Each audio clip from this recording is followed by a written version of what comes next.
The Thunder got the offseason moving before almost anyone else, and for a team that just reached the top of the NBA, the first message was not about getting louder, it was about getting cheaper. First, they reportedly agreed to send Aaron Wiggins to the Hawks in exchange for 2 future second-round picks. Now, they could package their number 12 and number 17 picks and move up to number 9.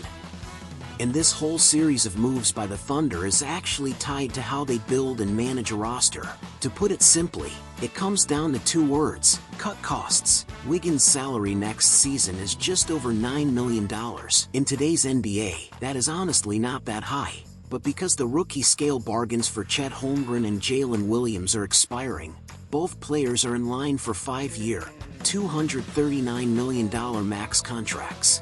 Their first-year salaries could both climb toward just over $41 million. That alone would push the Thunder's total payroll up by nearly $60 million. Before the Wiggins deal, their total team salary was over $253 million, and their luxury tax bill was an absurd $213 million.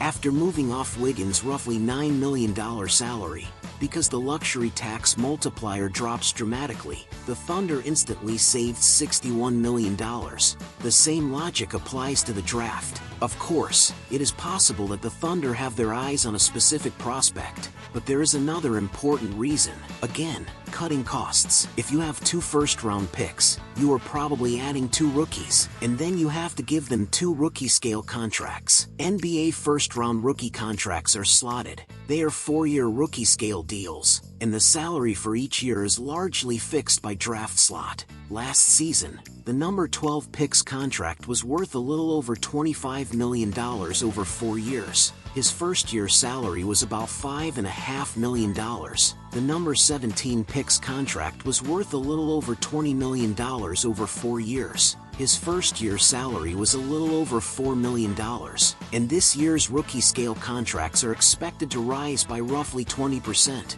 so those 2 players combined would cost close to $12 million.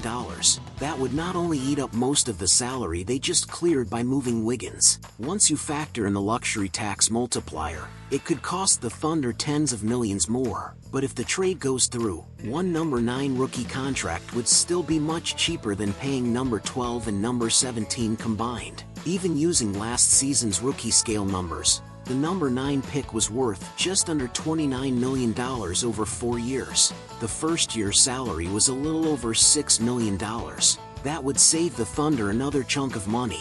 In fact, neither of those 2 picks originally belonged to the Thunder. The number 12 pick came from the Clippers. The number 17 pick came from the Sixers. At first, Oklahoma City probably thought the Clippers pick would not land that high, so the rookie salary attached to that pick would not be too expensive. But the Clippers ended up missing the playoffs this year. They basically handed the number 12 pick to Oklahoma City with a lottery salary attached. That left the Thunder paying the bill.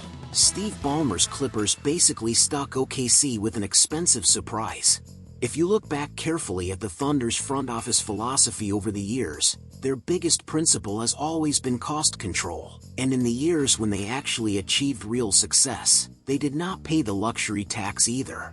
For example, when KD, Russ, and Harden reached the NBA Finals, and when SGA led the team to a championship, they were both benefiting from rookie contract value and did not pay a single dollar in luxury tax. Later, when the team built a big 3 around Russ, they did pay luxury tax for several straight years. In the 2018-19 season, they even paid a franchise record about $62 million in luxury tax. And what did they get for it? Just one brutal punchline: 4 straight first-round exits. Do you still remember why Harden left the Thunder? After his rookie contract ended, Harden wanted 4 years and $56 million. After negotiating back and forth, the Thunder would only go as high as 4 years and $52 million. Then Harden went to Houston and got 5 years and $78.5 million. That was even more painful than the Mavericks losing Jalen Brunson. The Thunder front office let a future MVP walk over roughly $4 million, and the $4 million they saved was only to keep Kendrick Perkins' money on the books. because that year, Dwight Howard had joined the Lakers. The Thunder believed they were bound to have a brutal battle with the Lakers in the Western Conference Finals, so they kept Perkins, the former Celtics championship center and veteran big man with plenty of experience defending Dwight. At this point, some fans may ask, couldn't the Thunder have kept Perkins and still given Harden the extra $4 million? Well, no, because then the Thunder would have had to pay the luxury tax. Of course, we all know what happened later. That Lakers team with Dwight lost in the first round. The Thunder front office's attempt to prepare for trouble ahead turned into preparing for a matchup that never happened. But it still showed the organizational mindset of this franchise. In recent years, after the Thunder rose again, the same pattern has continued. Whenever a young player or star increases his value, the Thunder often sell high, collect more draft picks, and plan ahead for the future. And even when the players they draft develop well, the Thunder may not keep all of them. Once they finish getting rookie-scale value out of them, they move on quickly, because they cannot afford to give everyone that second big contract. For example, in the 2021 NBA Draft, the Thunder selected 4 players: Josh Giddey with the number 6 pick in the first round, Trey Mann with the number 18 pick in the first round, Jeremiah Robinson-Earl with the number 32 pick in the second round, and Aaron Wiggins with the number 55 pick in the second round, the player mentioned at the beginning of this video. How many years has it been? All 4 of them have already left the Thunder. Wiggins, the lowest pick of the group, was actually the last to leave, because he was drafted the lowest, and his salary was the smallest. Giddey, the highest paid one, was sent to the Bulls much earlier, where he got a bigger role.